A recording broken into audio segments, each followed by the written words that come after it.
Assume कर लो कि कल को तुम्हारे हाथ में पावर आ जाए तो क्या 370 तुम दोबारा लगाओगे? है हिम्मत?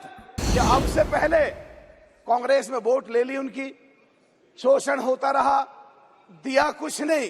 अरे खुल के कहो, अच्छी बात है देश के लिए, अच्छी बात है गुजर मुसलमानों के लिए, अच्छी बात है गुजर बक्कर वालों के लिए। जब इनके नेता, बड़े नेता, शीर्ष नेता आकर के पिछड़ों की बात करते हैं तो उन्हें पहले जाकर के पीछे भी देखना चाहिए कि 2004 से 2014 के बीच में जो था वो क्या था। ये हमारे नेशनल कॉन्फ्रेंस के 3 पीढ़ी रिश्तेदारी कर ली, क्या कभी किसी प्लेटफार्म पे आके, क्या कभी देश की संसद में आके वहां के गुजर मुसलमानों के, गुजर बक्कर वालों के बारे में क्या कभी इन्होंने संसद में कोई मांग रखी है?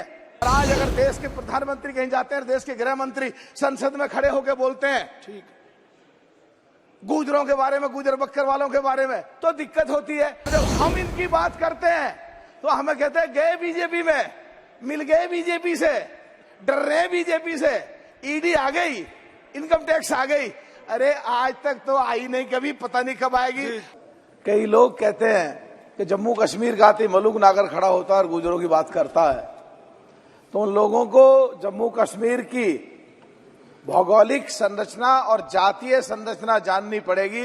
मेरे जानने से पहले पाकिस्तान और हिंदुस्तान की बाउंड्री पे जितने भी लोग हैं और जो बगैर तनख्वाह लिए हुए और देश के लिए लड़ते हैं और मरते हैं, और वो पहले कभी पौराणिक समय में यहीं के जैसे गुजर हैं वही थे, और धर्म परिवर्तन के बाद वो गुजर मुसलमान हुए।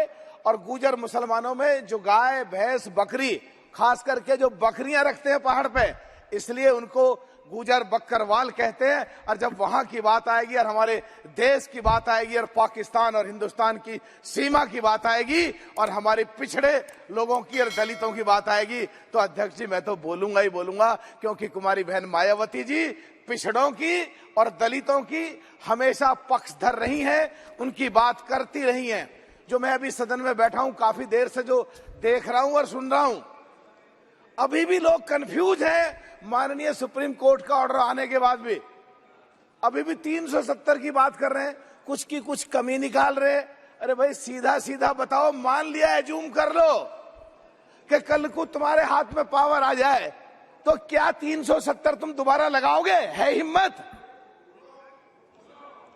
अगर नहीं है तो फिर बगैर मतलब का विरोध क्यों कर रहे हो, शोर क्यों मचा रहे हो? अगर वहां लोगों को हक मिला है, वहां गुजर बक्कर वालों को, गुजर मुसलमानों को हक मिला, और 370 हटने के बाद उन्होंने मिठाइयां बांटी, और यहाँ के मुसलमानों को जो गुमराह करने की कोशिश करते हैं वो बिल्कुल एकदम अलग है। और वहां सांस घुट रहा था, उनको जानवरों की तरह ट्रीट करा जा रहा था, और उनको आजादी मिली है और उनको जो रिजर्वेशन मिला, और अभी जो 10 सीटें 10 एमएलए बन करके आएंगे कश्मीर से गुजर मुसलमान, उनके बगैर सरकार नहीं बनेगी किसी की। ये अब से पहले कांग्रेस में वोट ले ली उनकी, शोषण होता रहा, दिया कुछ नहीं।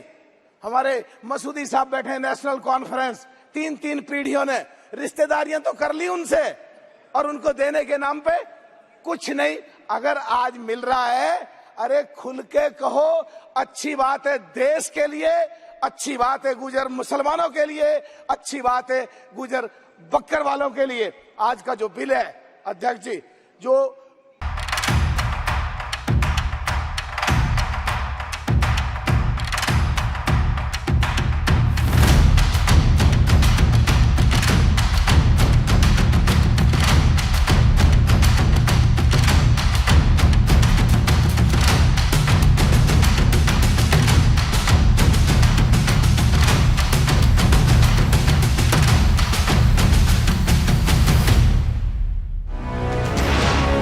ये है इंडिया फर्स्ट कम्युनिकेशन और आप देख रहे हैं पब्लिक फर्स्ट, सर्वदा भारतीय।